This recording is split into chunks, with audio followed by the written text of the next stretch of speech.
When a team of archaeologists recently came across some 15,000-year-old human remains, they made an interesting discovery. The teeth of those ancient humans were riddled with holes. Their cavities were caused by the same thing that still plagues us today: specific tiny microbes that live in our mouths. These microbes are with us soon after birth. We typically pick them up as babies from our mother's mouths. And as our teeth erupt, they naturally begin to accumulate communities of bacteria.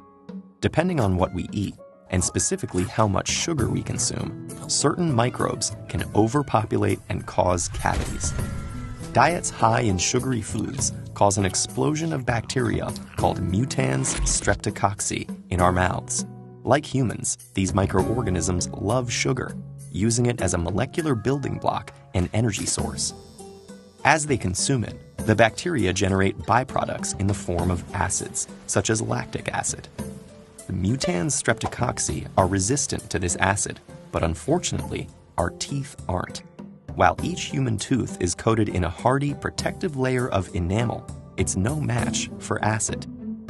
That degrades the armor over time, leaching away its calcium minerals. Gradually, acid wears down a pathway for bacteria into the tooth's secondary layer called the dentin. Since blood vessels and nerves in our teeth are enclosed deep within, at this stage, the expanding cavity doesn't hurt.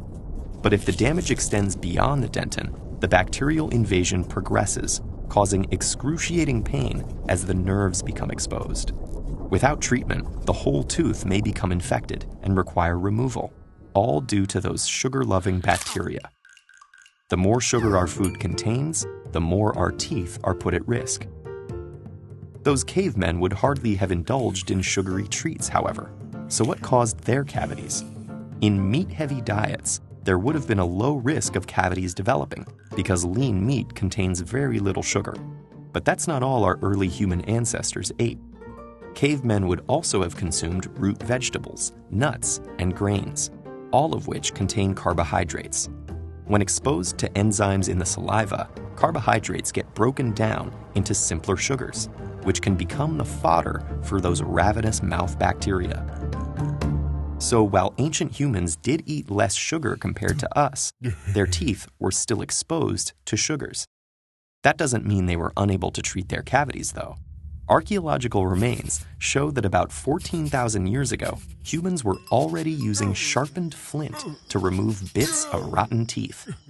Ancient humans even made rudimentary drills to smooth out the rough holes left behind, and beeswax to plug cavities, like modern-day fillings.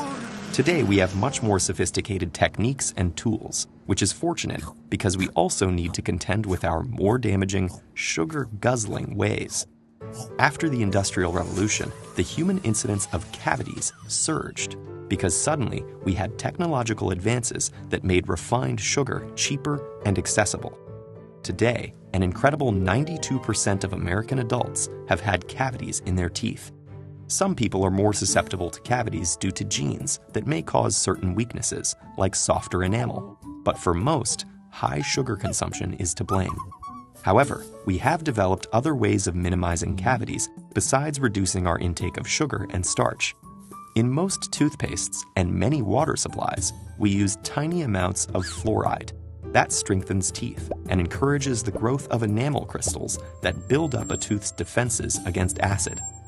When cavities do develop, we use tooth fillings to fill and close off the infected area, preventing them from getting worse. The best way to avoid a cavity is still cutting down on sugar intake and practicing good oral hygiene to get rid of the bacteria and their food sources.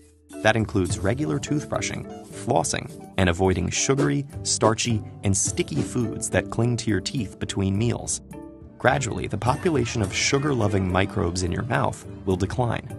Unlike the cavemen of yesteryear, today we have the knowledge required to avert a cavity calamity. We just need to use it.